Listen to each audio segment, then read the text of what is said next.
within this sector, if you see who are the people who are contributing to this. So 62% of these enterprises are owned by scheduled caste, scheduled tribe and OBCs. And they are not inefficient people. And they are not the people who are not in the process of production. They are involved. So this government has taken a revolutionary step in this budget by creating Mudra refinance scheme. So it will be a separate vehicle. No, this is the first year. We have opportunities next second year, third year, fourth year. By the time we go to 2019, definitely you will see the results. So by providing the access to the capital for these enterprises, we have created for the first time in the history a level playing field.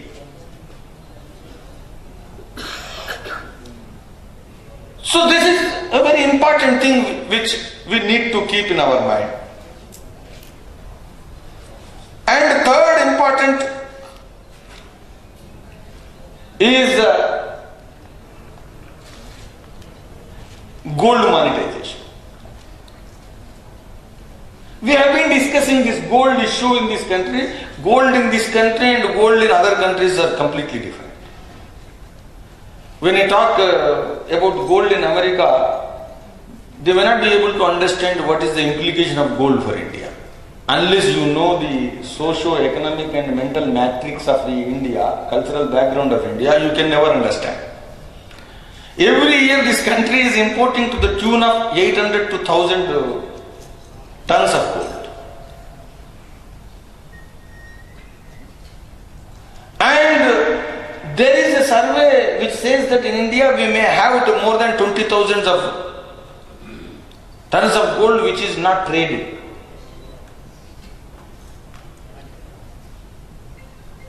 And we have not utilized this gold for the manufacturing purpose or production purpose. We have not put this investment or this capital for the productive gains. So an innovative idea has been incorporated into this budget first time. This will enable India in many ways. One, we can control the prices of the gold in the international market if we properly implement. Because our ability to create a buffer with the banks is very high. By monetizing the gold, then our dependence on the gold imports will come down. We can control, we can sometimes dictate the international markets in determining the prices. So gold monetization is a very important path-breaking idea which is incorporated in this. Sovereign gold bonds, and you put the gold into the bank and then you can gain interest and all these things. I am not going into the detail. So gold monetization is a very important provision which is not a routine issue.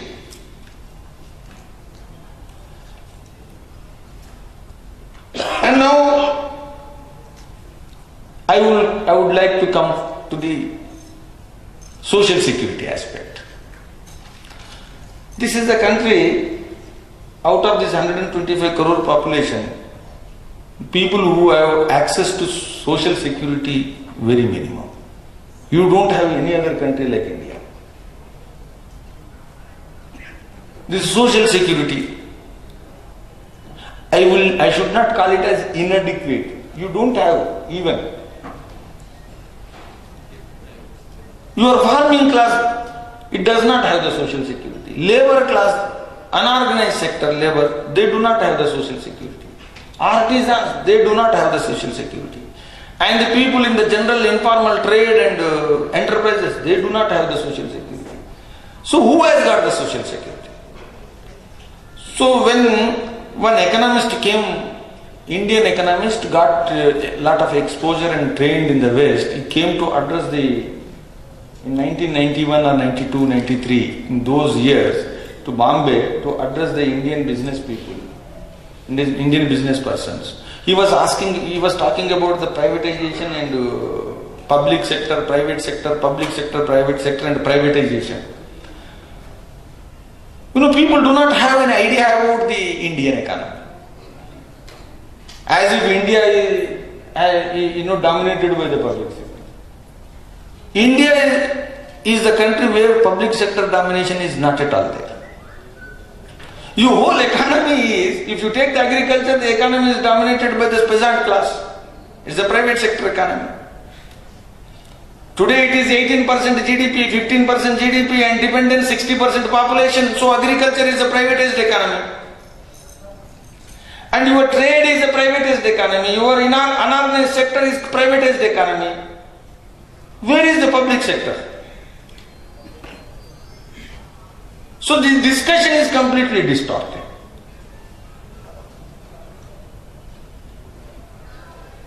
We always look the Indian economy through the prism of either capitalist economy or the communist economy.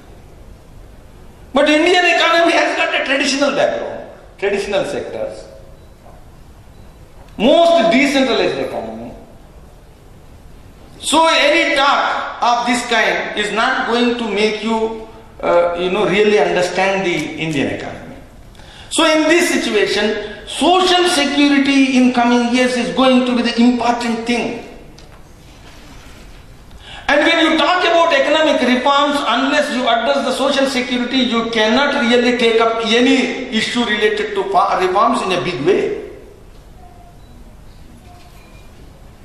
So this government for the first time has taken the reforms in that sense, social security, providing the social security. Now is the only first year. Next 4 years we have. So with this government, the real social security is going to be the important issue, but in a different way. Utilizing the market tools. Accident insurance to the tune of 2 lakhs, mere 12 rupees. Life insurance, pension, 333 rupees life insurance to the tune of 2 lakh. And the pension scheme, 50% provided by the government and 50% provided by the employer. So all these things are packed into this budget. So we have to see the social security aspect of the budget in a serious way. And in coming years, it is not just making the schemes like Manrega and asking the people to depend on that. No, we have to create products or tools which are sustainable and which are part of the market, which are part of the acceptable commercial markets. So this is the social security aspect which we need to take seriously. Now, another important point which is not linked to budget but it has got an impact on the budget. 14th Finance Commission report is accepted and 32% to 42% share to the states by the center. So state government have been given flexibility. The share is also increased and the flexibility of the state government is also increased. So the architecture is now changed. Cooperative federalism spoken by the Prime Minister is put into practice by increasing this and by accepting the 14th Finance Commission report.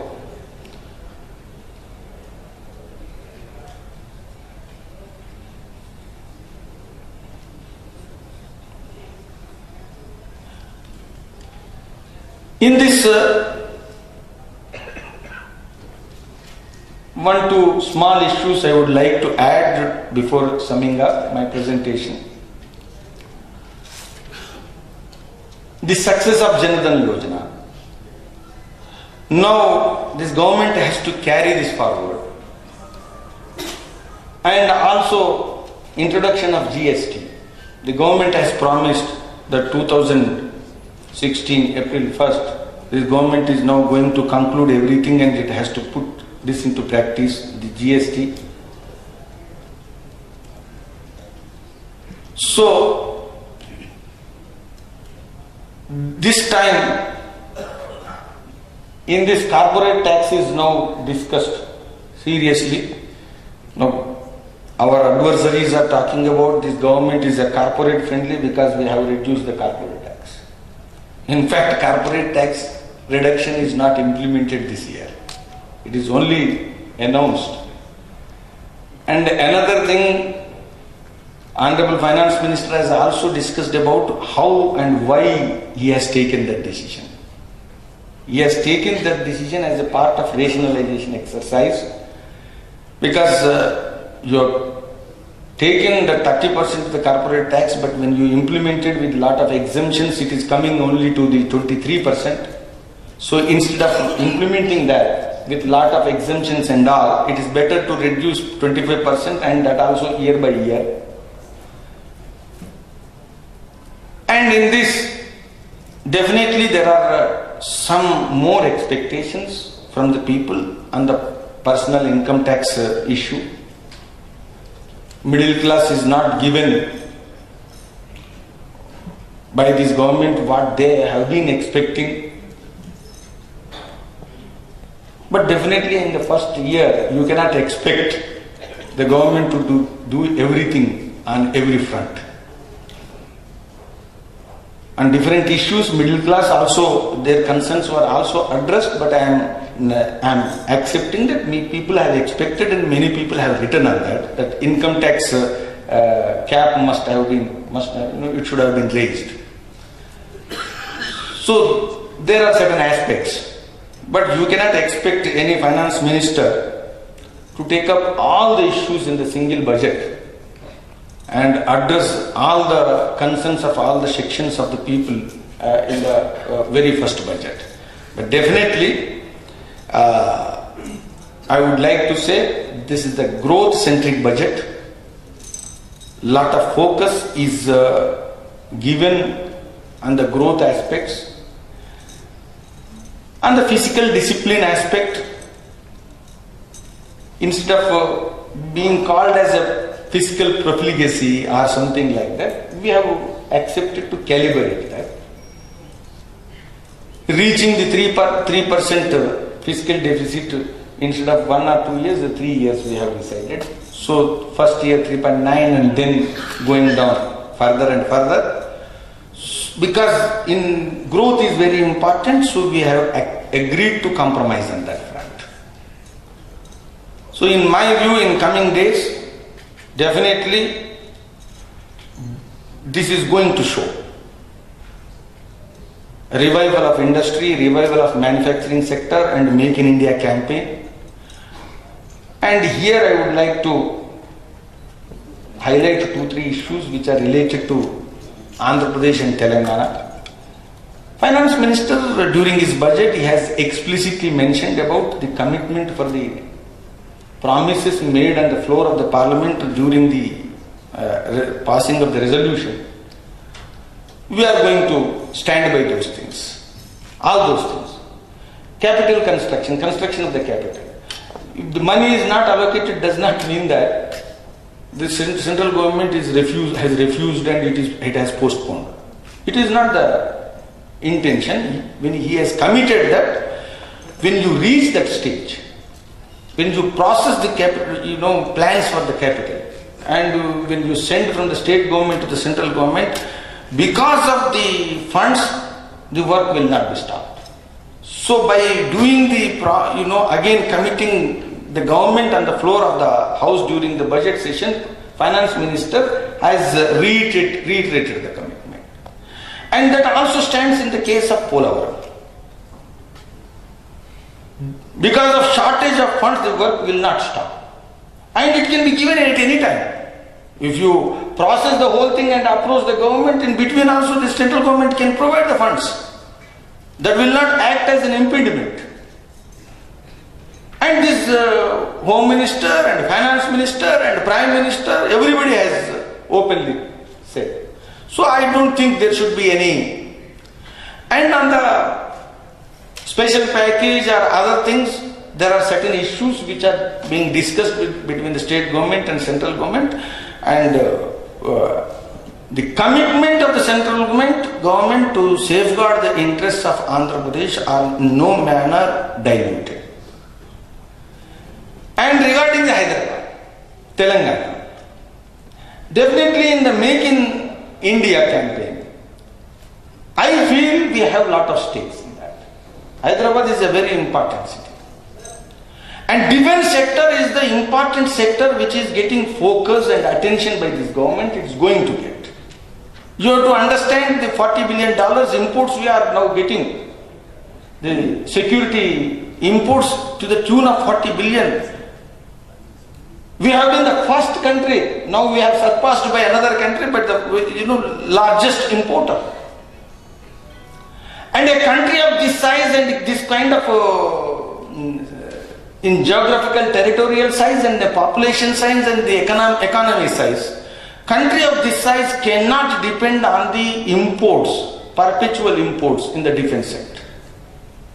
So Make in India campaign has got a very important thing linked to the defense self-reliance. A country which is aspiring to become the member of the Security Council is depending on the imports for every small need in the security sector. It is unimaginable. It is impossible. So in this context, Hyderabad, in fact, Hyderabad is a hub, generic drug manufacturing sector. The whole world is looking to the Hyderabad for the supply of the generic drugs. IT products, electronic products, and defense products. So Hyderabad is a very important center. It is an important thing. So in this aspect, central government has to take care of the Telangana interest, to take care of the Hyderabad interest. To process the whole thing instead of giving only political statements and criticizing the central government. Once we went to, as a delegation, as a BJP delegation from Telangana, we went to the health minister a few months back and we asked him, the health minister told, we are waiting to give, but your state government has not come with a letter and the letter has to carry and they have to mention that land has to be given and all these things, then only we can process it. So like that in every aspect, state government instead of giving and politicizing the issue, better they should concentrate in the processing the whole thing and approaching the central government. And central government is not going to, this government is not going to discriminate the state governments based on the political ideologies. In Telangana we want to become powerful and we have got confidence and we have trust. And in Tamil Nadu we want to grow. So, when we speak that we are not going to discriminate, it is not because the government is controlled by some party so that does not belong to the BJP, so we want to discriminate. It should not be taken the way in the olden days. So, with this cooperative federalism is going to be a very important policy approach for the central government, and creating the vibrancy and reviving the economy is going to be the focal point for this country. So with this in the background, we should read the budget provisions. Thank you.